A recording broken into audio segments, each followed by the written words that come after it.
up until that point, everything I had learned up until that point was kind of very, it was very physical in a certain way, dealing with people, you know, just literal, transporting them and caring for them and taking care of their needs and things of that nature.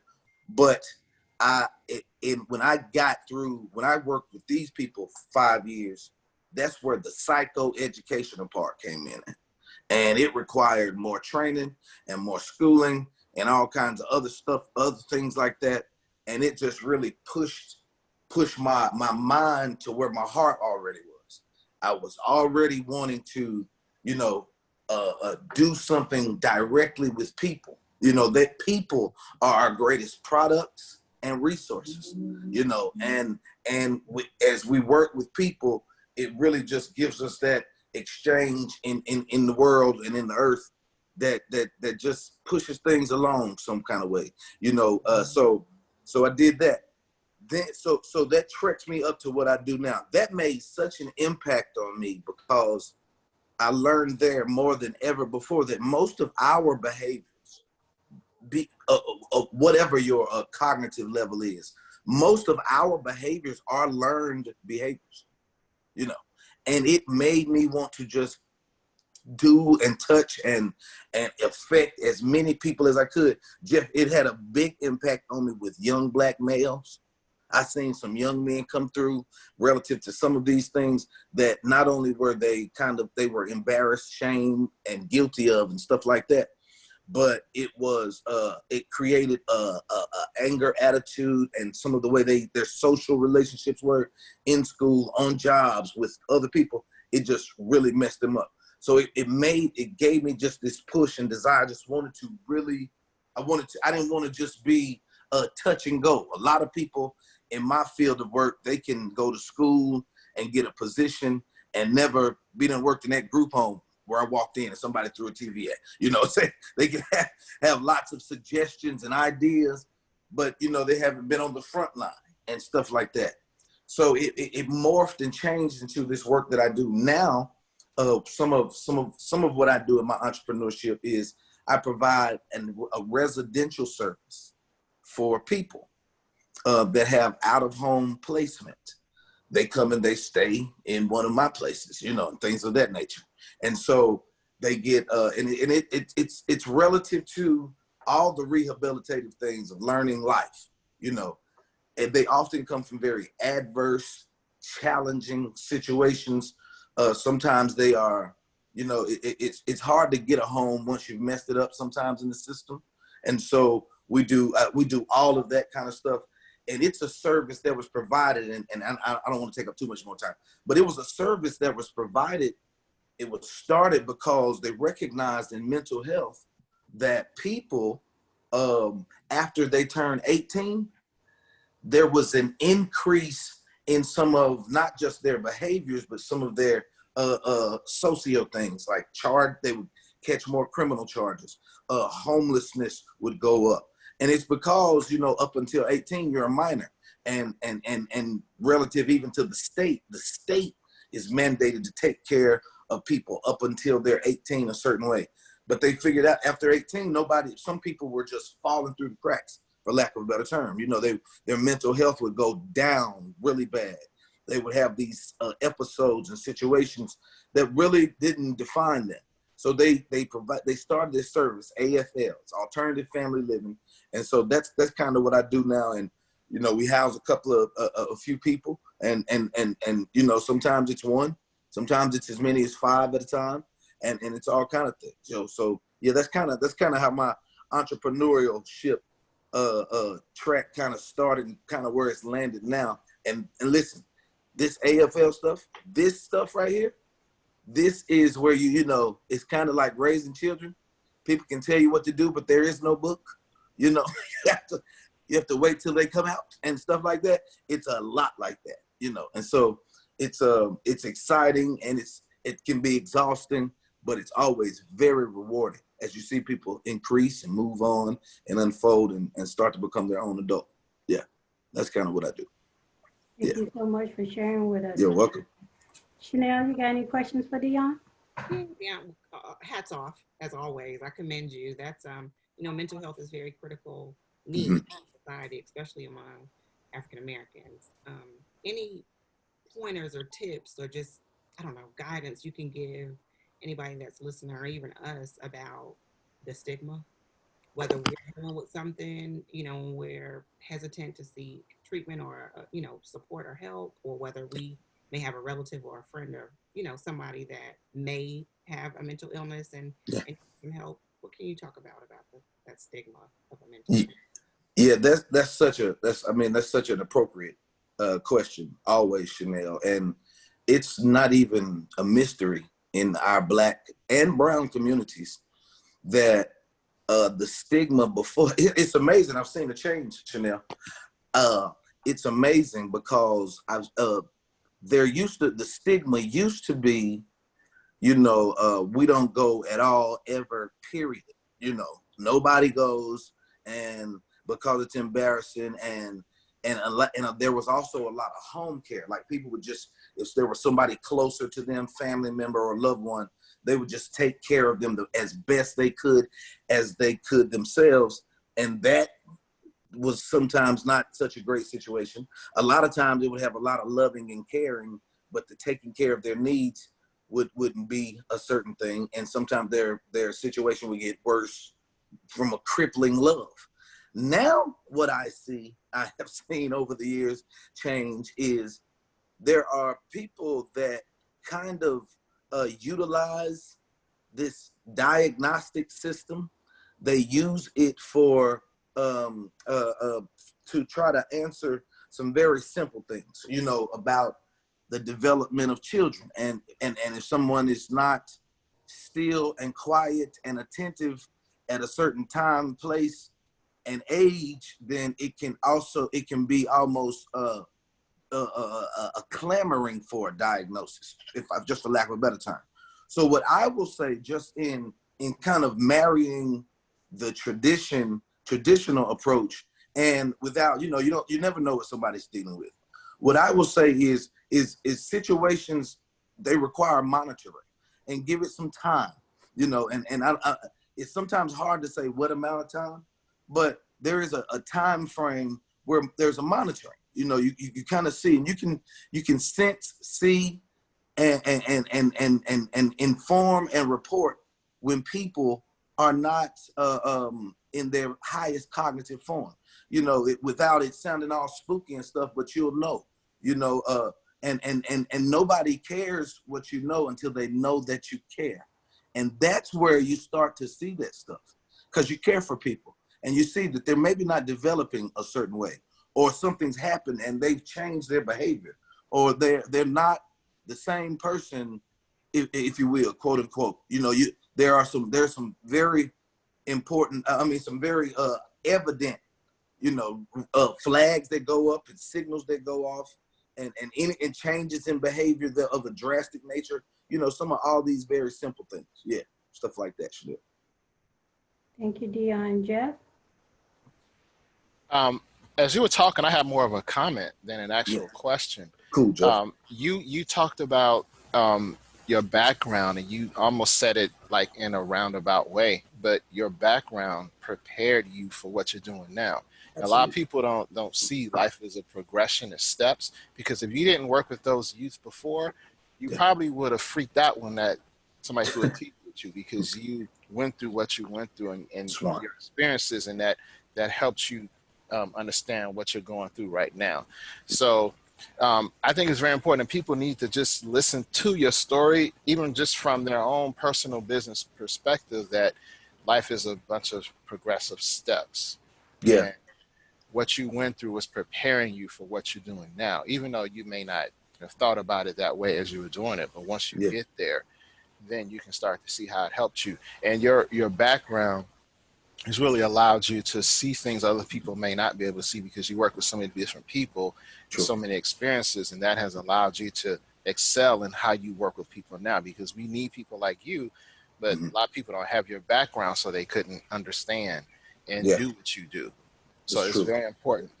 Yeah, so when you do give your bio, and you can definitely just kind of point that out, Yeah. Okay. all the Cool. things you went through, Yeah. and how it can relate to, you know, what you're doing now.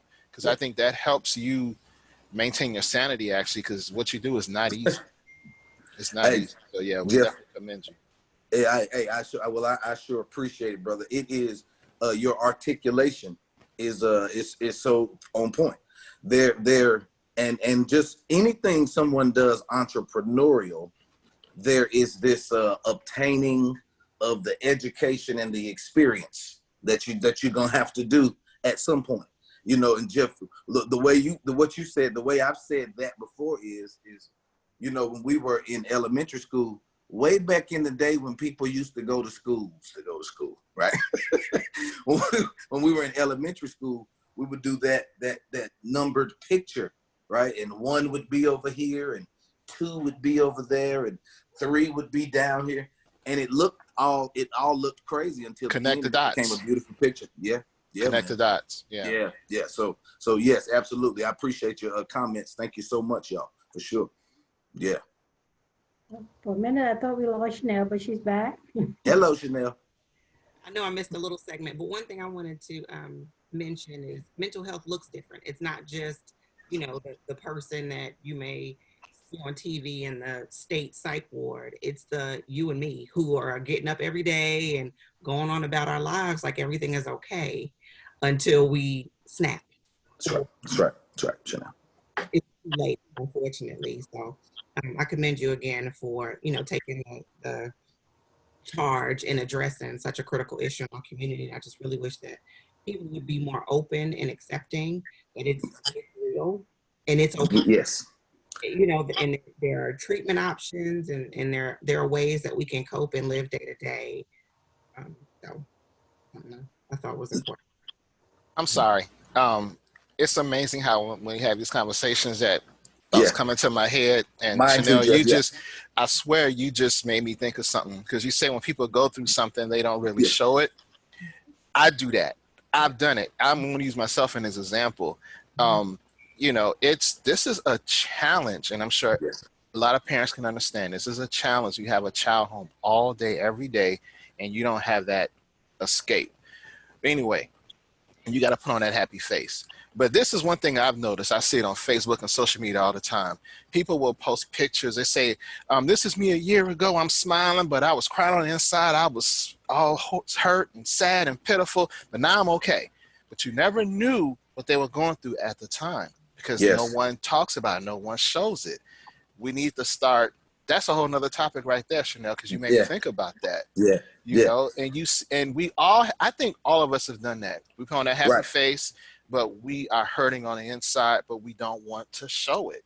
Right. So how can you get help? I mean, this is an open question, not a direct question, Dion, but Yeah. how can you help someone who you don't know needs help? And what about the person who doesn't want people to know that they're Absolutely. going through something? Because I can promise you right now, I would say maybe 95% of people right now are going through something because of this COVID. But a Right. lot of us are putting on that face. Absolutely. But Absolutely. how do you get through to people like us who are going through something, but they don't want to show it? That we may need a little bit of help. You Jeff, know?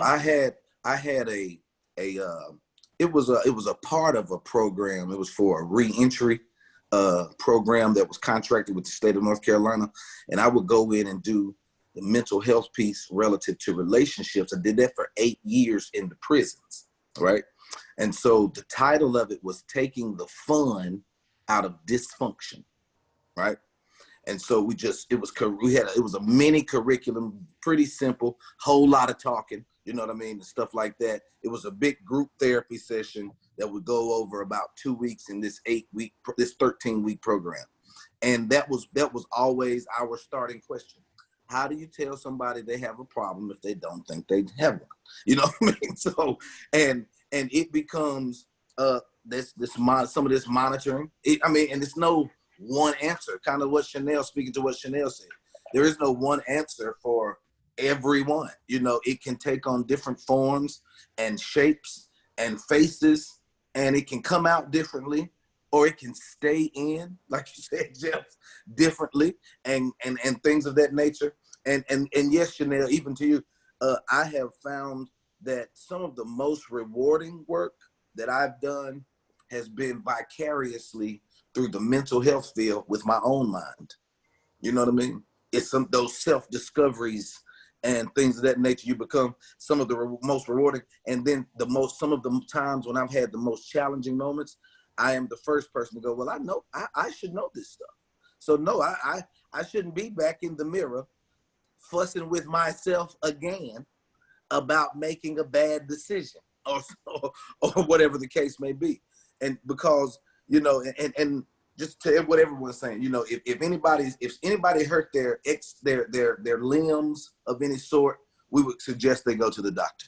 If you had a stomach ache too long, we would suggest you go to the doctor. If you had a headache too long, we would suggest you go to the doctor. It is the most important unkept area, our mental health, So yeah, all of those things, man. Those are great comments. And yes, Jeff, that's a whole nother topic. That's a broad question. It is, because in agreement with Dion, Chanel, and you, Jeff, at this time during COVID, mental health has been who know they have mental health being isolated, because if you're home, you don't have anyone, people get isolated, and that's a whole nother ball game right there. People coming up with, we can do virtually. Well, some of those people don't have the means to go virtual just to get that conversation, that connection or something with them. So there are a lot of people dealing with it. And then the other part of mental health is marriages. Before COVID, COVID may not be making that marriage good. And so you have these emotional strains of couples trying to figure out how to deal with each other. Coming while I was going type scenario. And now you have people that are kind of confronted with each other, being cooped up in the house with each other. If we look at single moms, right? So, single mom, if I had 2-3 kids right now as a single mom and I was with them, let me tell you, this segment would have to be about me. I mean, I could barely put up with Tati and 3 cats on the snow. And when we did close down, no good and well, I wouldn't have been able to survive no 3 months with them. So you have all those different scenarios at this point in time is playing out. And it kind of flips back to the other thing is, how can you be there for your friends or your family when you know they have these issues? They didn't just pop up because of COVID. They had these issues before and people ignored them. So this whole scenario that we've been going through since March is an eye-opener in so many different ways. Who we are as a people and who we should be as a people. We should be because there are so many different ways that people can suffer through these times. And I have not looked, I don't know if I want to look, but I have heard that the suicide rate has gone up during the COVID. So those are things to look at too. So if you know someone that deals with high anxiety, who have those moments of depression, and some people who can just, one little thing can push them over. You think about it, how many people right now are getting thrown? What will next week look like for them? And what type of mental and emotional impact is that having on them? So you go back to that scenario, one parent, she's losing that extra paycheck. Now what? Kids still home, childcare is not open. What am I going to do? Those are different scenarios. So if you know someone in that scenario, you don't have to ask them directly, because if they like me, I ain't going to tell you unless I feel about it, but at least pick up the phone, just say hi. You would be amazed of how much that could mean to someone. They may, but you'll be amazed. And then you'll know why it's hard for you to get off the phone with that person right now, because they needed that. Yeah, that's such a good point. And even this may be towards that broad question Jeff asked. What is it that trained us to go, yeah, I'm okay. I'm all right. And what we really all know is that, boy, nobody can have that many okay days in a consecutive string. No one does.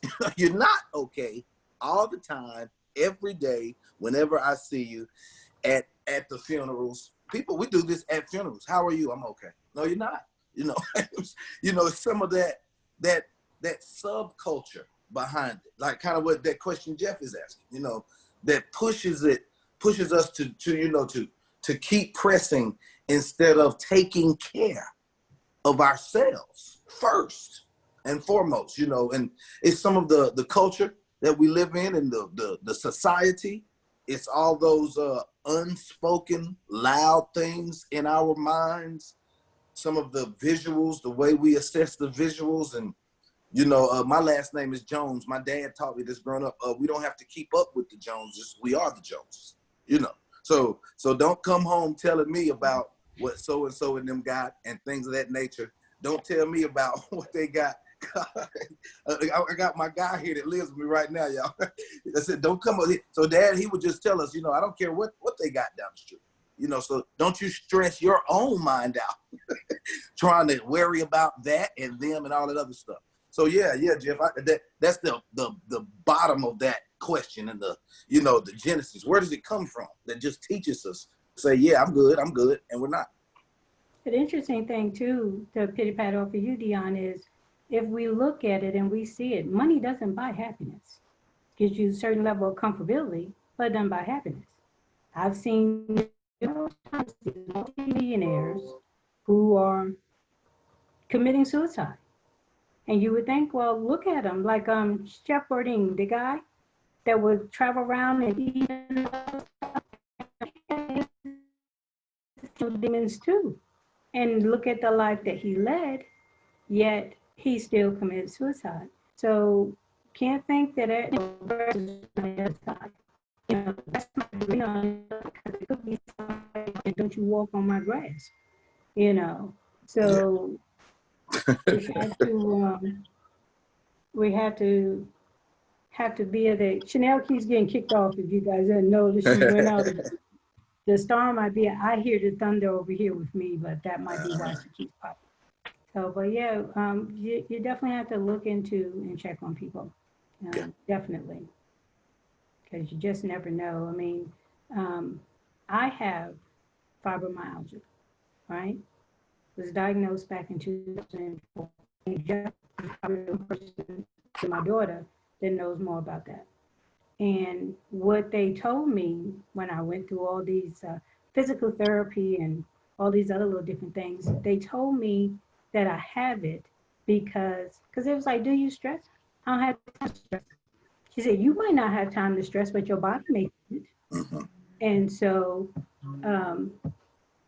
she said that I inwardly stress, which means while I'm trying to deal with my problems, my body internally is taking on the weight of whatever's going on in my life at that time. Mm-hmm. And she said that was a trigger for me to have fibromyalgia. So I don't stress outwardly because I don't have time to fall apart. I got to take care of me and my daughter, But internally, my body is saying, I just can't take this no more. Mm-hmm. Your 3 jobs is working on them, sister. Mm-hmm. And so there are a lot of physical issues that can occur from when people keep it in. Absolutely. And I found out that I did that to myself. I found out I did it myself. There's so many drawbacks to mental illness. It can turn into a physical illness.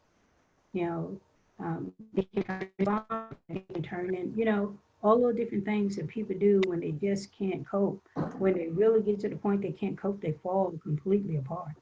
And those are some of the warning signs as well.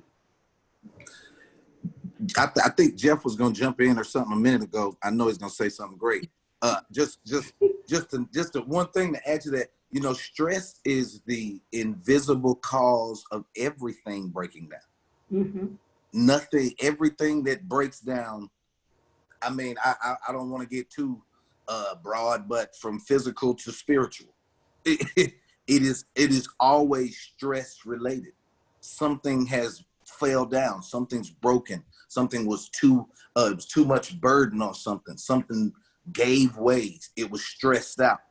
So absolutely that physical result of even what mental health goes through. You're talking about the suicide rate. There is a suicide rate increase in people that are caregivers too. I just found that out a couple of weeks ago.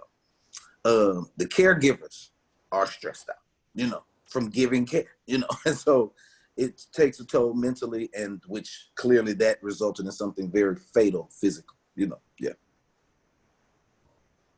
Jeff, he's nodded his head about 5 times. I think I better let him go. I'm agreeing with everything you guys are saying. There's so many different avenues to talk about that. One of the things you talked about, the stress, and stress can kill you. You may not think it's affecting you, but we got to learn how to listen to our bodies too and understand when something's going on, because if you don't listen, it'll just get louder and louder and louder, because it can start off as just a whisper. And then if you don't listen, it's going to get louder and louder. It can start out as just like a headache, or your stomach hurts, or when I'm stressed, my skin breaks out. But if you don't pay attention to your specific signals, just like you with the fibromyalgia, you had some triggers or some symptoms, or your body was telling you something before it got to that point. And I'm just using an example, but we all have our triggers. And my mother, she would get ulcers, and she was a school teacher for 27 years in the Chicago public schools, and I think that's what led to her getting cancer. The stress, and she had to keep it in. She had to keep going and keep going and keep going, but she didn't listen to the signs. And I think all of us are going through that. And that can piggyback to what Dion is talking about, what we talked about, and what Chanel said. We put on that happy face. Oh, I'm fine. I'm good. Everything's all right. But we're not listening to those signs. And our bodies are trying to tell us something. If you don't listen, it's going to get louder and louder and louder. Then that one day, that one little trigger, that one little thing is going to put you over the edge. And then you're going to wonder, well, what happened? But if you were listening for the last 6 months, 2 years, 5 years, you would know. And I think that's a huge problem in our community, period, because we don't listen to the symptoms, and we keep putting the fun in dysfunction. We don't take it out. We don't get to the source of the issue. So, it's just such a interesting topic, and it's magnified now with this COVID, because all of our issues are coming out now. Like I said, with me, I'm an only child, so I can be alone. I'm cool with that. Then I can be around other people. But there are times when I need my own space, just not be around nobody. I don't need to talk. If I can look around and not see nobody, I'm good. But when you have COVID and you can't go nowhere, because I used to love to go to Barnes and Noble. That was my spot. I would take my computer and sit in a corner and get me my chocolate brownie, and I would be in heaven. Have my headphones just like right now, and I would be happy. But when you have that outlet taken away, and you got to find a new one, it can like wear on you. But then you got to be, oh yeah, I'm good, I'm fine, I'm cool. But you got to remember and know that you have something that's lacking, or something that's affecting you in a subliminal way that may not affect other people. And you keep saying, oh, I'm good, I'm okay, but you're not. And it just keeps building and building and building till one day it just explodes in you.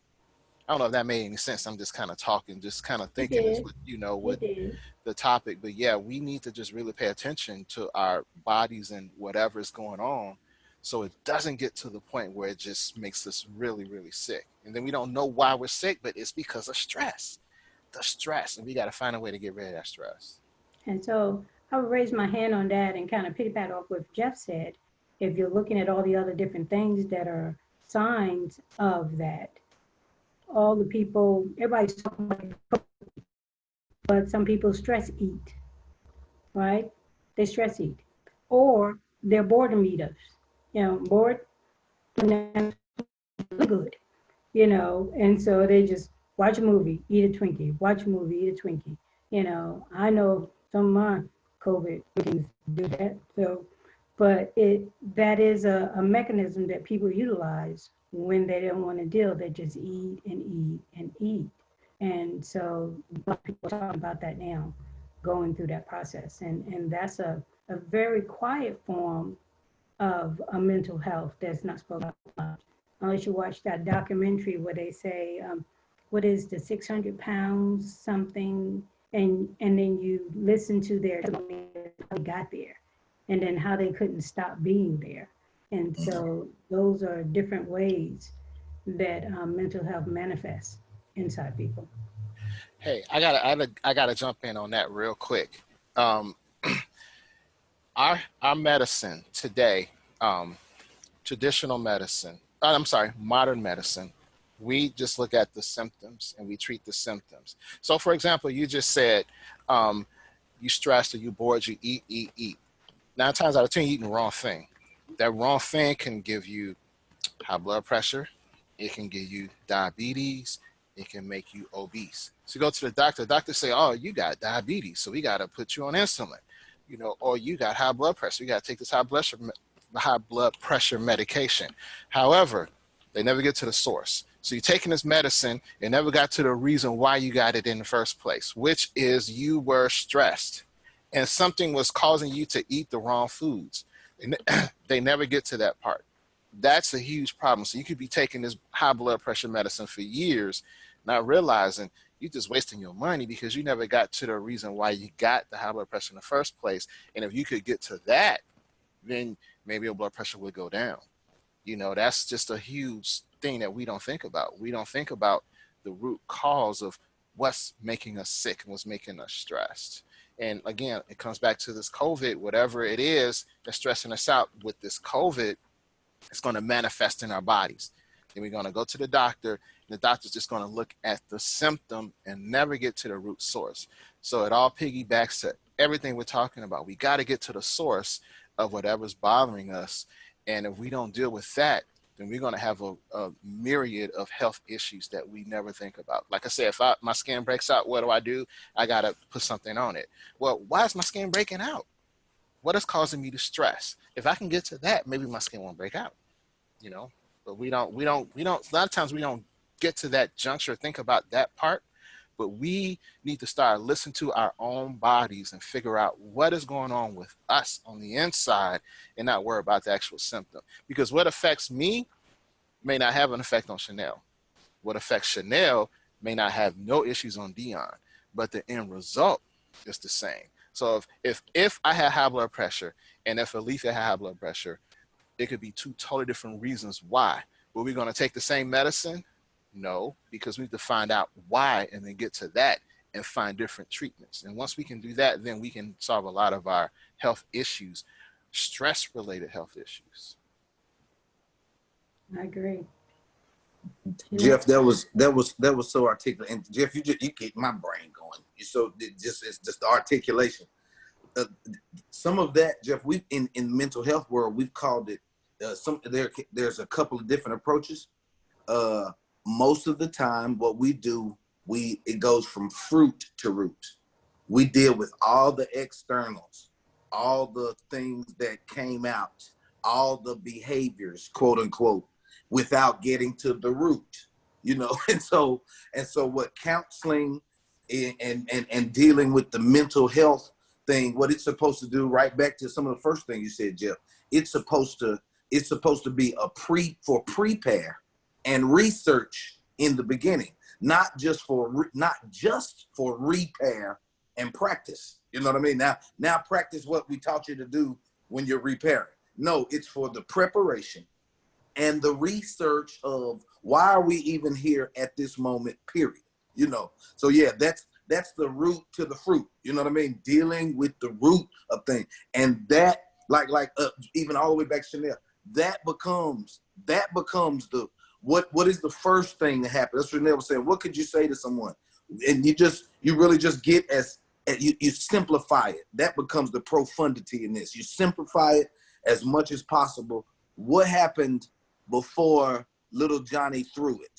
What happened right before? Had he eaten? Was he hungry? Do you know what I mean? Was he in pain? Did somebody in his family have a moment this morning? And it becomes all of that, man. That was well said, Jeff. Those things are so true.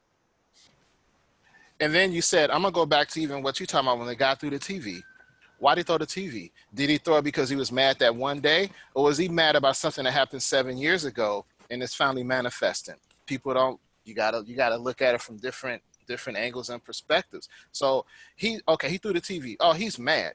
He got ADHD. He's violent. Let's deal with that. Wait a minute. Back up. Slow down. Why did he throw it? What happened? What was that may have triggered it? But what was the sources or instances or circumstances that built up to that? Are we going back 5 minutes? Or do we need to go back 7 years to something he saw when he was 3 years old and it's still in the back of his head? You gotta really look and see. We don't do that as society. We just, there's a problem. Let's fix this problem. No, let's slow down and take a real good look at why things are the way they are. And then we can start working and repairing our physical, mental, spiritual, our stress, all of that. But see, we don't do that as a society. And that's what we really need to do. Yeah, and that falls under so many different things. You can take a person like, why you don't want to go to this place with me? Well, I have a problem with crowds. Oh, you just so fuddy-duddy, this, that, and that stuff. No, like Jeff said,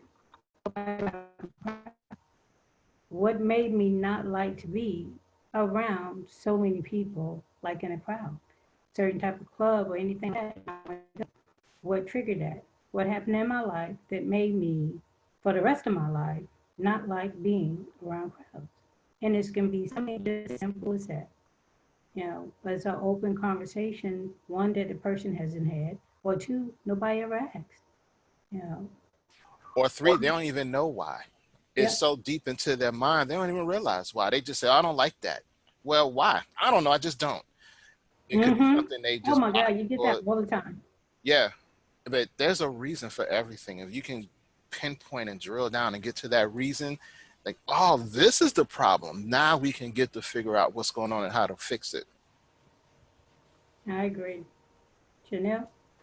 Dion, several thoughts, but I'm gonna start with a couple that I can remember. Dion, like you said, it's rooted, it's deep, and a lot of it comes through childhood or generational, issues that we faced, and we've just been layering it on, year after year after year after year, and then now we're this adult who is having a hard time functioning. Couple things. So back to what Jeff mentioned. I'm that I'm good girl. I'm that strong friend that takes on everybody. I'm that listening ear that takes on everybody else's stuff. And I'm okay with that. But sometimes I need a listening ear. Sometimes I need to vent.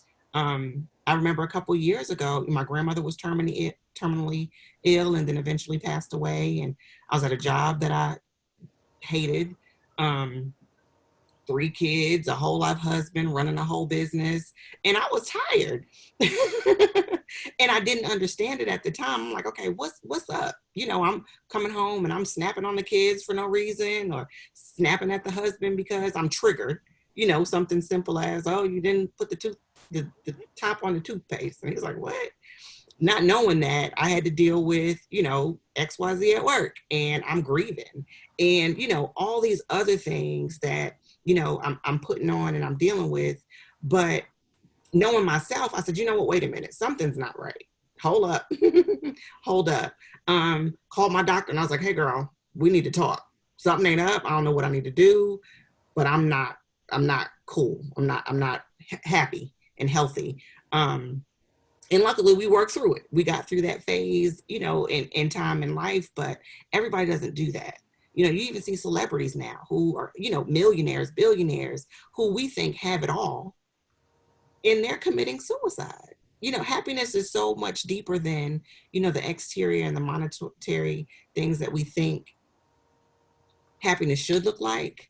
So I'm just glad we're having this conversation. I just really hope that we continue to educate people on the resources and when to seek help, and that it's okay. It's okay to not be okay, to be on that path to being healthy and being better. But another thing I thought about is just being proactive as you can be. Some of these mental illnesses are genetic. It's hereditary. There is nothing I can do. If my such and such had such and such, then I'm more likely to have such and such.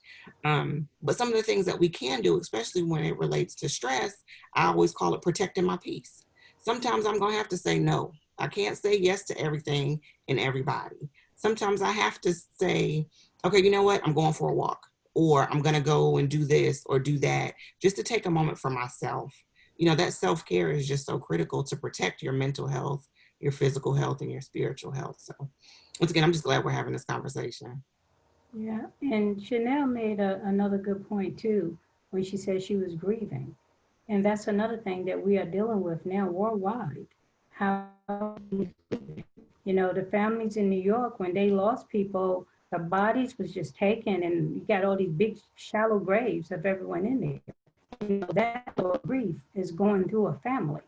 You didn't get to say goodbye to mom or dad and mothers who were 26 and 28 years old, nurses, and then they got 3, 4 kids that are left behind. Who's going to help mend those kids through that grief and how as they go through life. So that whole thing, what Chanel said about grieving at that time, got a lot of people grieving, and we just don't know. The people are finding out co-workers passed away. Someone they worked with for years, remember, lives 3 states away and they couldn't get there. All that. So grief right now is like, it's like at the top of the list because of what we're going through worldwide. It's not just in the United States, even though things aren't really looking too good lately, but it's worldwide. You're talking a lot of people being impacted. The stories that we've seen with whole families, whole Yes. families, Yes. whole families. Yeah. You know, I I would say Alethea would just yeah. Everybody always sparks everybody else.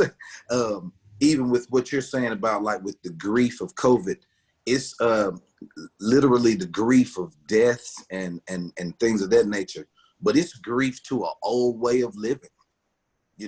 There's an old way of living that is dying in our face, and the change is very evident, and it's affecting people listening to Chanel. It was just we have. I heard somebody say this, Chanel, and I actually thought about you. They were saying, I'm going to shock my system by taking me a vacation, right?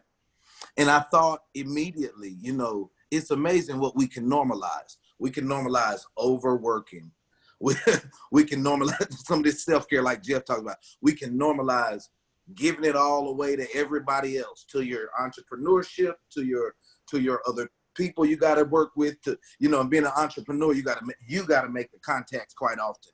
And you got to be the secretary quite often. And you got to seal the deal quite often.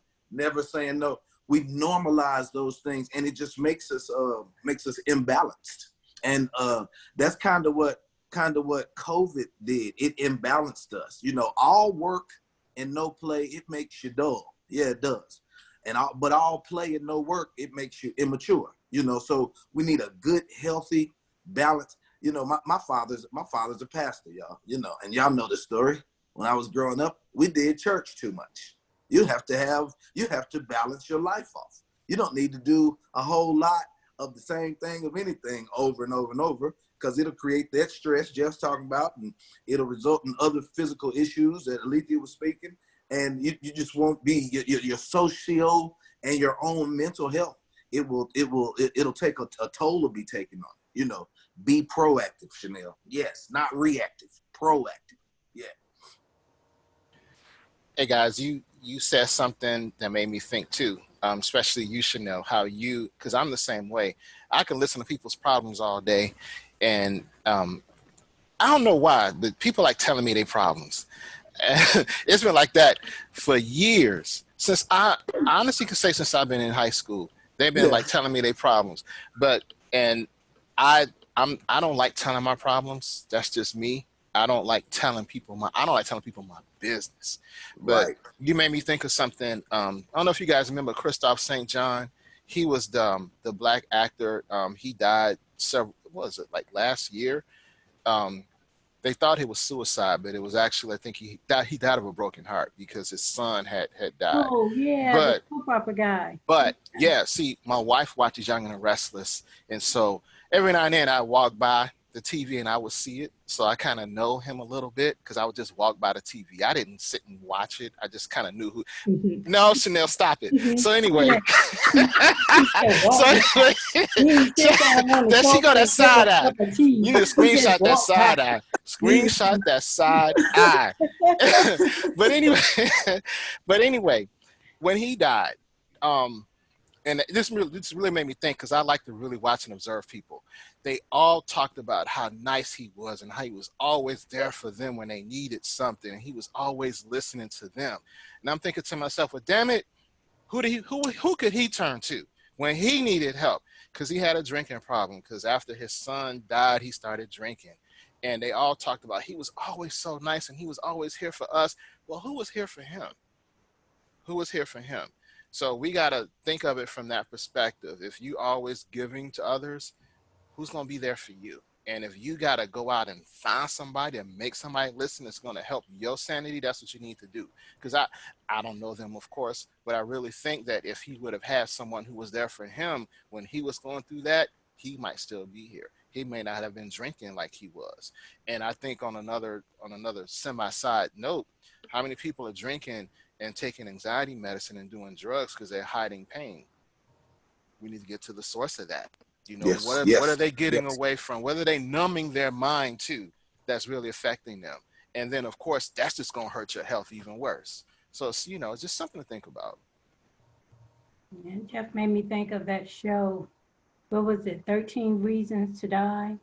That was on Netflix. Yeah, yeah. Um, Reasons our why. bishop, he did a sermon based on that show, and the way he coined it was, if he could have told her that she had to live, and then pulling that out. And I've shared that sermon with a lot of people because we do have a lot of teenagers that take in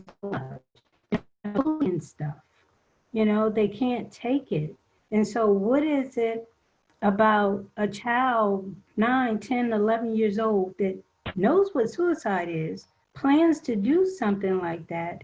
What, as a parent, are we missing when our children are going through things like that? It makes me ask, well, as a mom, what did I miss?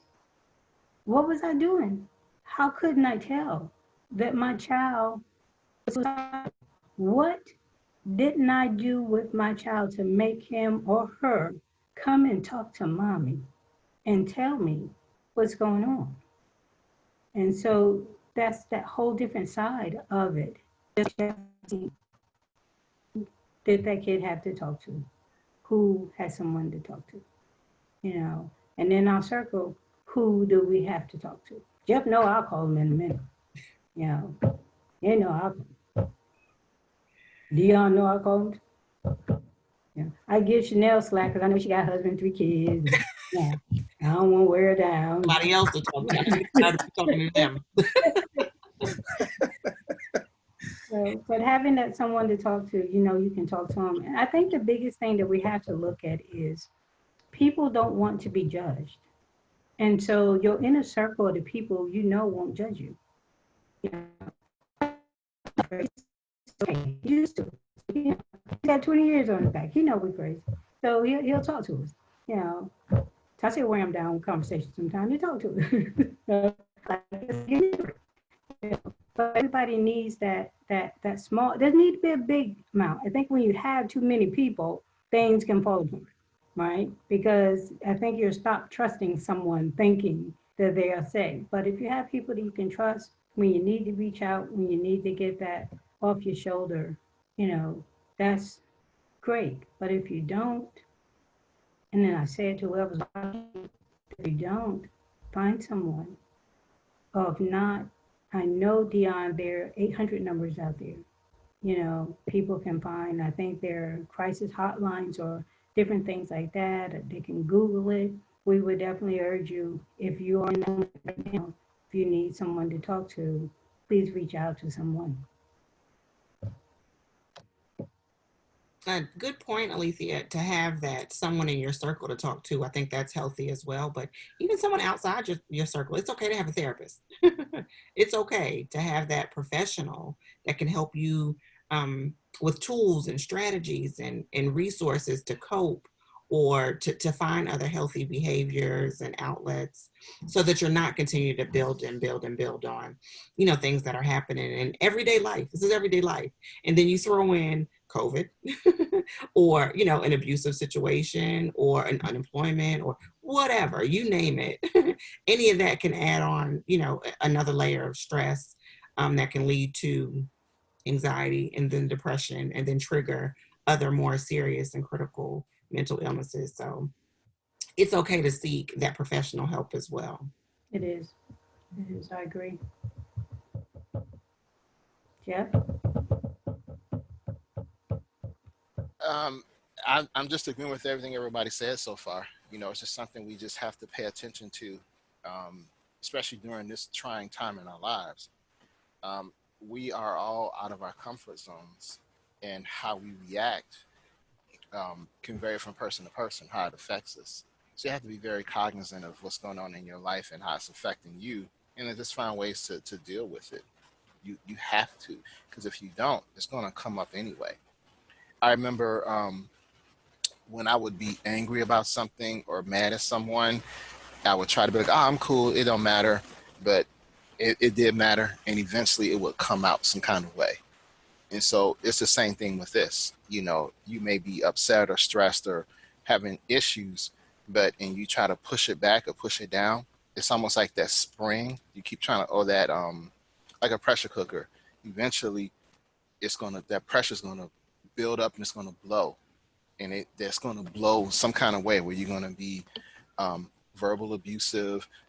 You're gonna hurt someone's feelings, or you're going to hurt yourself in the form of some type of sickness, mental or physical sickness. So you have to be aware of what's going on with you personally and find ways to deal with it. You don't have a choice. Sometimes, Jeff, when you blow up, you're probably not even blowing up on the person who you not should be blowing up on, but it was causing all the, stress and anxiety to begin with. So what I've learned is, people don't know what they don't know. If you said something that offended me or that rubbed me the wrong way, or you did something that I didn't like, I can say, hey, you know what? When you said such and such, it kind of rubbed me the wrong way. Let's talk about it now and get through it so we can move Mhm. forward. Instead of, now I'm taking all of that home and that frustration that somebody said Right. in a meeting and, unleashing it and dumping it and, on Mhm. someone else. So Or throwing a TV at somebody. that too. Yeah. Yeah. Mm-hmm. Absolutely. True. Absolutely. Yeah. Absolutely. I thought that was important what Chanel, what you were saying about even the seeking the talk through a professional help medium or outside of you, your circle. Even sometimes it gives you it gains you a different perspective, and by God, you might learn a different, better way to handle whatever. You know, you know, God forbid we learn something different. You know what I mean? That'll just be a tool and a technique that you adapt to, and it just helps you more and more and more, and it becomes such a benefit. It's like, and that all of that has a stigma that goes with it too. But like, people don't like going to a formal therapist, this, that, and the third. But we'll talk to Ray Ray and them and get their perspective all the time, and that'll jade you a whole nother way if you're if you're not careful. And so yeah, it's because like Jeff said, you don't have a choice. You don't have a choice. You're gonna have to take care of yourself. You're gonna have to take care of yourself, and you're gonna have to continue what the end goal, the biggest room in everybody's house. I'm gonna be done after this. The biggest room in everybody's house is the room for improvement. Everybody is called to keep getting better and improving and helping themselves in their own situations and as many people as they can. Yes. I agree. I agree.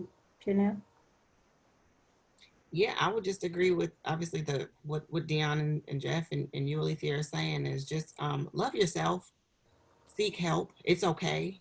Um, you know, and kind of find those outlets. I know, Dion, you mentioned vacation, and I'm all for it. I'll go somewhere in a heartbeat just to kind of get away from my own, you know, environment, to let my hair down and just to kind of escape it, which is great. But you got to come right back to that same environment or that same situation. So it really starts, you know, at the root, getting to the root of whatever's causing, you know, these type of issues and situations. So. Does anybody have any last words they want to give tonight?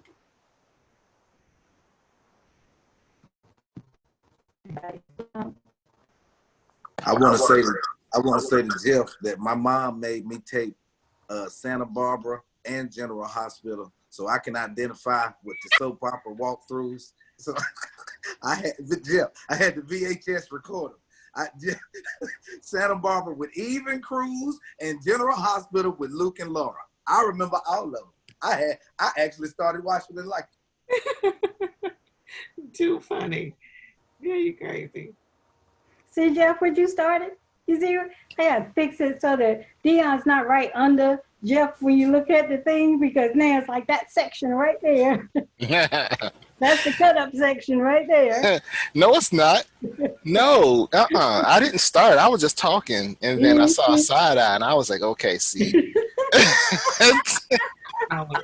You know, in there.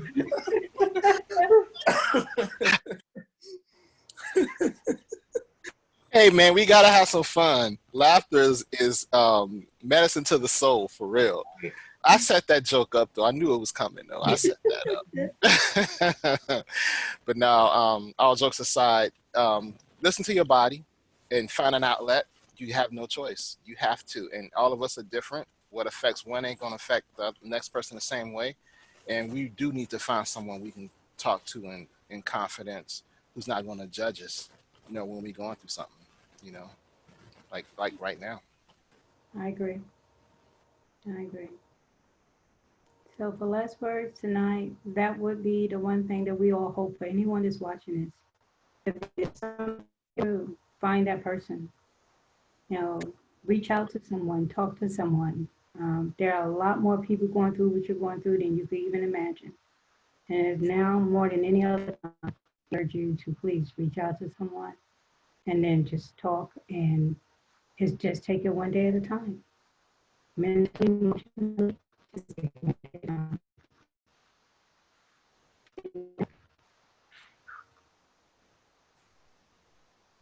And that's it. So we can call it a night. We can't leave without giving Julie her normal send off when she's not here. Gotta Julie give Julie Wave. the send off. So we miss you, Julie. But you always like to send out here. So we miss you, Julie. We'll see you again soon. For everyone else, good night, and thank you so much for joining our Conversations with Entrepreneurs. Have a good evening. all right, good night. Bye, guys. See y'all. Good night. Mm-hmm.